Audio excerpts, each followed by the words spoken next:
My name is Tommy Casabona. Welcome back to the Always Be Booked Cruise YouTube channel. Today's video is a little overdue. I've been wanting to do this for a while.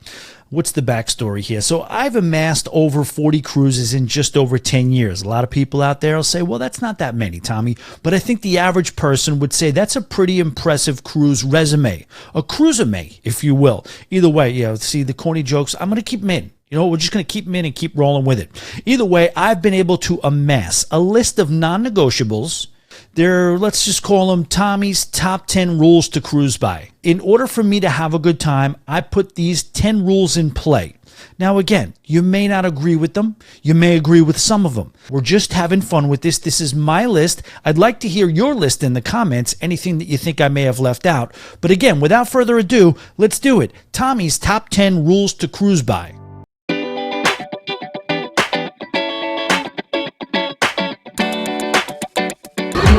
Friends, don't forget to like and subscribe. Always be booked.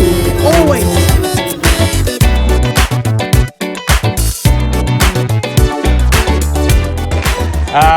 Ladies and gentlemen, I'd like to take this opportunity to thank Tommy Casabona. Tommy, come on out. All right, welcome back, ladies and gentlemen. Once again, my name is Tommy Casabona, host of the Always Be Booked Cruise podcast. If you do like listening to podcasts about cruising, that's the place you want to go. It's available anywhere you like to listen to your favorite podcast. Also, if you don't mind, if you haven't done so already, please subscribe to this channel. Like the video, comment, whatever. Again, these are Tommy's top 10 rules to cruise by, and I would love to hear yours. We're going to get straight into it right now. Rule number 10 is the rule of education plus participation. A cruise director, let's give him credit, Dan on a Norwegian cruise once told me, you want to educate so you can know when to participate. I can tell you right now, I didn't love my first cruise because I didn't know what I didn't know. Now, you may want to ignore half the things that are available to you when I say doing YouTube ship tours prior to you getting on board. When we talk about looking up your excursions, seeing what's available to you that day on the cruise planner, all that stuff is available to you to either take or leave, ignore, or participate in. But I can't tell you how many times I've dealt with the fact that I did not look it up. And then I saw that, who knows, maybe you guys are into crafts and there's a workshop going on, or maybe people love to sip and paint, or maybe people love country music and they're doing a country music night. This stuff happens all the time. They get on board, they say, hey, listen, nobody tells me how to vacation. I'm going to go and do what I want. I'm going to see what's around. I'm going to wing it. Absolutely wing it. But know what's in front of you. Get that highlighter out or get online and know what you want to do. Educate so you can properly participate. Okay? That's rule number 10. All right, rule number 9. If you are in port and you don't know what to do, if you don't have plans, let's just say you're in Grand Cayman or Curacao and nothing's jumping out at you on any of the cruise planners or any of the websites that you've been to, don't hesitate to take the generic port tour. Okay, this is something that is usually very reasonably priced. It's also in a climate-controlled area, nice and cool, comfortable, with a knowledgeable guide. A couple of things are going to happen here. You're going to fulfill your curiosity for the island. You're also going to do it nice and early, so that's something I left out. Do it as soon as you get off the ship. This way, you can get right into the action. If you get off there and you see something on that tour you want to do, chances are you'll still have 4, 5, 6 hours left to do it. Or worst case scenario, come back and do next time. These tours are very informative, reasonably priced, and they're comfortable and safe. So if you don't know what to do, in a port of call, jump on one of the regular, I would say, typical town area tours. All right, let's get into number 8. Number 8, I know, is where I'm going to get some pushback, okay? I say show up late on embarkation day. There is no rush, especially if this is a 6, 7, 8 day cruise. You have plenty of time to enjoy the ship. There is no reason to get there at 10 in the morning, 9 in the morning, and fight through these lines and get on with your bags. You can't even unpack because the cabins aren't even available. So you're putting yourself in a position where you got to wait in a long line. Then you're putting yourself in a position where you got to keep yourself busy running around the ship with all the crowds. Nobody knows where they're going yet. The elevators are jam-packed.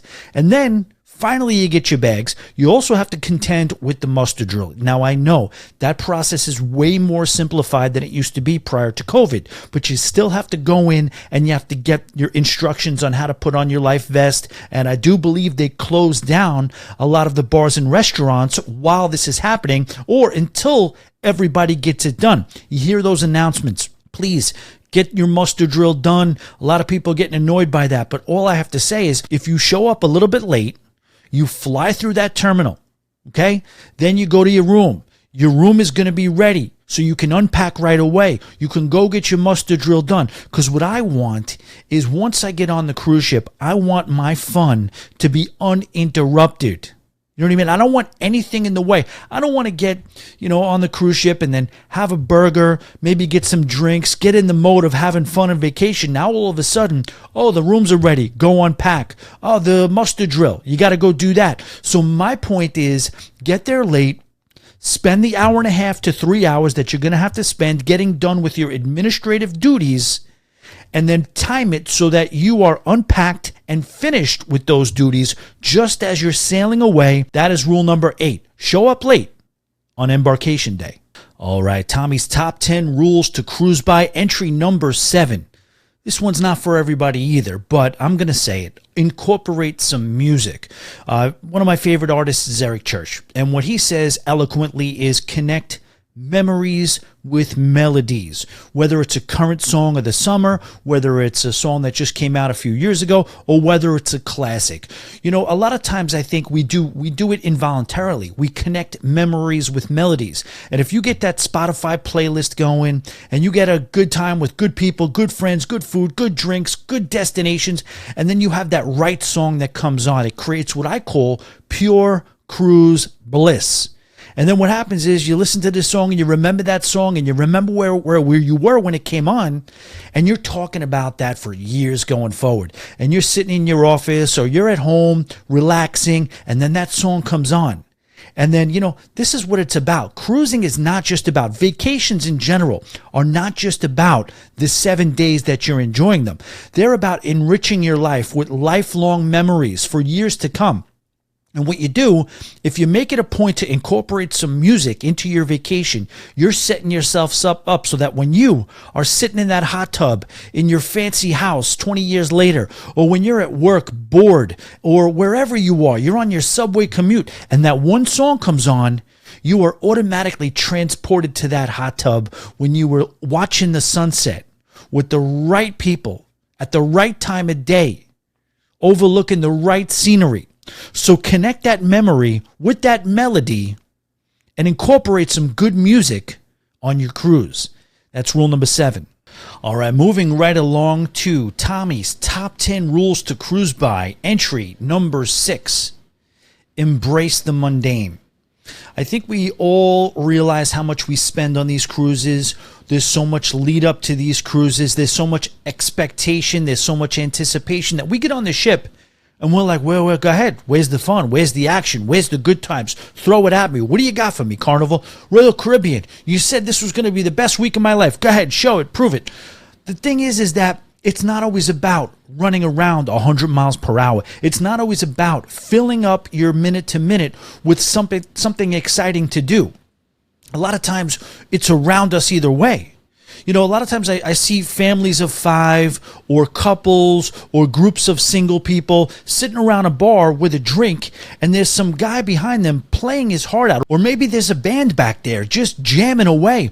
And we're like, okay, what are we going? We got to be on time for this show. What time is dinner? You know what? They messed up my specialty dining reservations. Or what are they doing? They're going to cancel this shore excursion. And you're all fired up. Meanwhile, right behind you, literally within 5 feet of you, there's 4 people from South Africa or the Philippines that are absolutely playing their heart out, delivering to you what they've been trained at since birth. Sometimes it's about ordering that drink, getting your ass in that chair, turning around and watching these people play some music. Sometimes it's about sitting on top of that pool deck, getting in that lounger, and just closing your eyes and relaxing, unwinding, letting the stress melt away.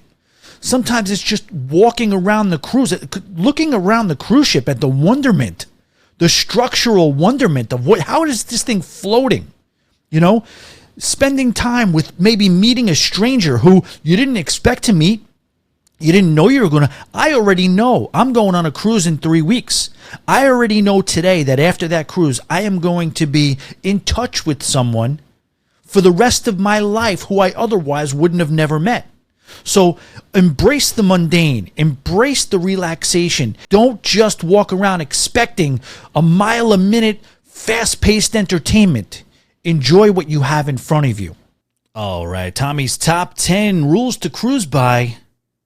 Number 5, book a solo cruise. Ladies and gentlemen, I can't stress this one enough.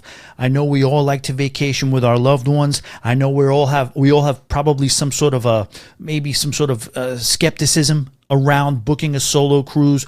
But if you do it and you go in with the right attitude, it will be one of the best times of your life. You will enjoy the hell out of it. There is something to be said for the intangibles about booking a solo cruise, something about being on your own schedule. This is not inconsiderate. This is not being selfish. This is just to say that every once in a while you want to get on a vacation and you want to be able to have, let's just call it non-negotiables about what the next 5, 6, 7 days are going to be for you. Knowing that you are on your schedule, you wake up when you want. You don't have to have awkward conversations about, well, I wanted to do this, but maybe you wanted to do this. So you know what? Today we'll do this, but tomorrow we'll do this. And then, those are great. I'm not knocking. It's my favorite way to cruise with loved ones, friends, families, this and that.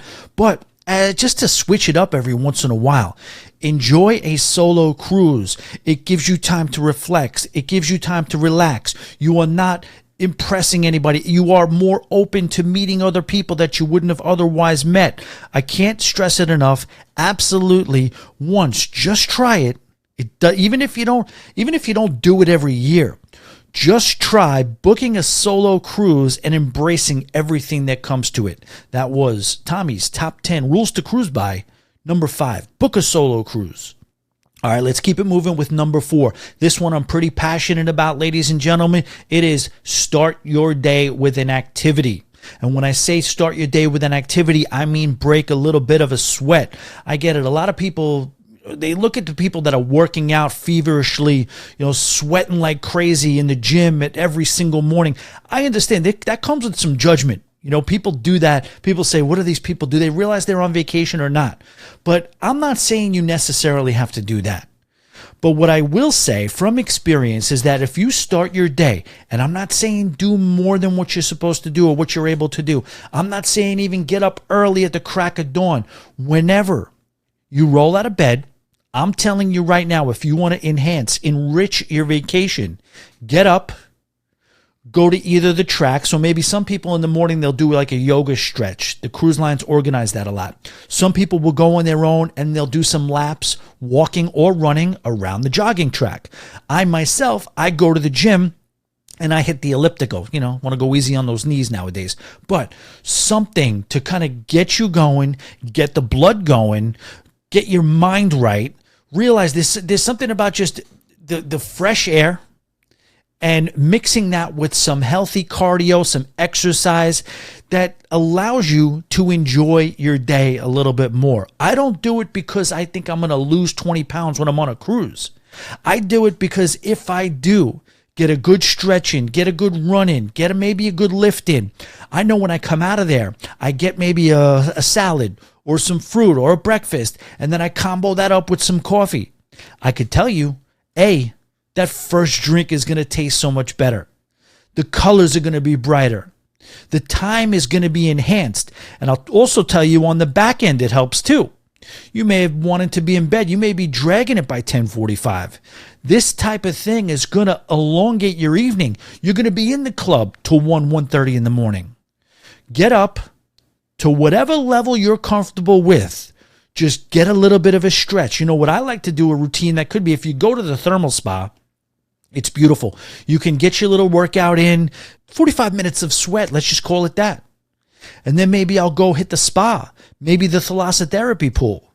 Then you come out of there feeling like a brand new man or woman. You enjoy it and everything tastes better and everything, your senses are heightened and you'll enjoy the rest of that day. Trust me, try it once. Get some movement in. Get a little bit of a sweat going at the start of your day on your next cruise. All right, here we go. Moving right along, we are heading into the home stretch. Tommy's top 10 rules to cruise by. Entry number 3, step out of your comfort zone. Even if it's just one time each cruise. Self-explanatory. There are things on board that you have not done. Let's start with things like karaoke. Maybe it's a flow rider. Maybe it's making it your business to meet a new friend. Participate in something that requires you to pair up with somebody. Step out of your comfort zone on this cruise. Your greatest things in life are on the other side of fear. When you step out of your comfort zone, it may not work out. You know what I mean? There's something therapeutic about it failing too. It may not be just as you drew it up, but at the same time, it is something to kind of make you a little bit, it conditions your soul for the next time. So when you're on that next cruise, step out of your comfort zone. All right, the second, and these are in order too. Rule number 2, the second most important rule in Tommy's top 10 rules to cruise by is, let me get this right, make a detailed plan, then plan to deviate from that plan at a moment's notice. I believe in this so much. Again, we talked about education leading to participation. Once you get that in place, then make your plan. I say lay out your details of what you want to do hour to hour. Well, Tommy, you just said don't necessarily. Yes, I agree.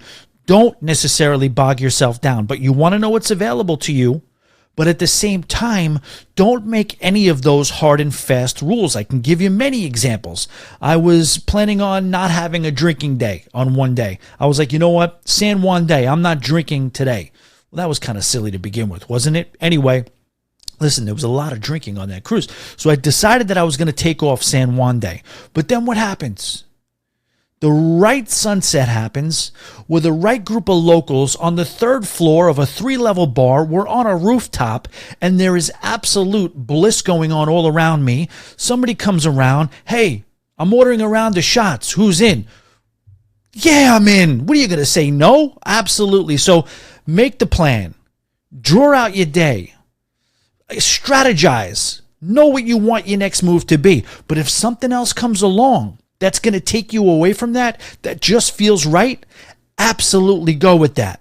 That's why make a plan, a detailed plan, and also plan to deviate from that plan at a moment's notice. All right, the number one rule, Tommy's top 10 rules to cruise by is very simple. All you have to do is look at the name of this channel. It's Always Be Booked. They say, I don't know who they are, but they say that one of the keys to happiness in general, in life, no matter what, there's a lot of them, but one of them is to always have something to look forward to. And if you're booked, you're looking forward to something. I don't care if it's 3 years from now. I don't care if it's 3 weeks from now. Have a cruise booked. I don't care if you're fully paid off. I don't care if you just have the deposit down and you're working on a payment plan. Have a cruise booked. That does so much for you, because no matter what's going on in your day, no matter who's bothering you, no matter what's going on at work, all the problems. Listen, we know life is going to life sometimes, and then it happens, and we have troubles, and there's problems. Trouble comes, trouble goes. But when trouble's here, and you know what? I'm not having a great day, but I do know in 68 days from today, I'll be on a mountain in Jamaica. It kind of lessens the blow. Also, a lot of times, if you're like me, you tend to maybe be ready for a cruise with hopefully living is, and I deviate from this too, but optimally, you're at least paying some sort of attention on your diet, on your exercise, because you want to feel good, you want to look good going on that cruise. That's going to help you do that. If you're booked, if you're not booked, yeah, give me the chips. Give me the chicken and waffles, all that stuff. But if you're booked, you got a cruise in 2 months, 3 months, whatever. You know what? I want to get out on that pool deck. I want to be putting my best foot forward. So maybe I put a little thought into what I'm going to put in my body. Maybe I'm a little tired. I had a little fun last night. Maybe I want to skip that workout. But no, I got a cruise coming in about 3 weeks. 2 months, whatever it is. Let me get out. Let me see what I could do. Let me get in the car and get to the gym, get on that treadmill, get on that elliptical, see what I could do. Maybe it's not my best workout, but if you're booked, it's going to be in the back of your mind. Again, like I said, life is about having something to look forward to. That's why I say always be booked. Guys, I want to thank you for watching. Hopefully you got something out of it. Again, I'm sure you don't love all these rules. You don't agree with every single rule, but maybe some of them you do. Either way, I'd love to hear your rules. Please comment in the comment section with some of the things that you subscribe to when it comes to non-negotiables on your cruise. If you don't mind, if you haven't done so, please, it would be a big help if you subscribe to the channel. Also, check out the Always Be Booked Cruise podcast, Spotify, iTunes, Google Play, anywhere you like to listen to your favorite podcast. Thanks for watching again. Boat Drinks.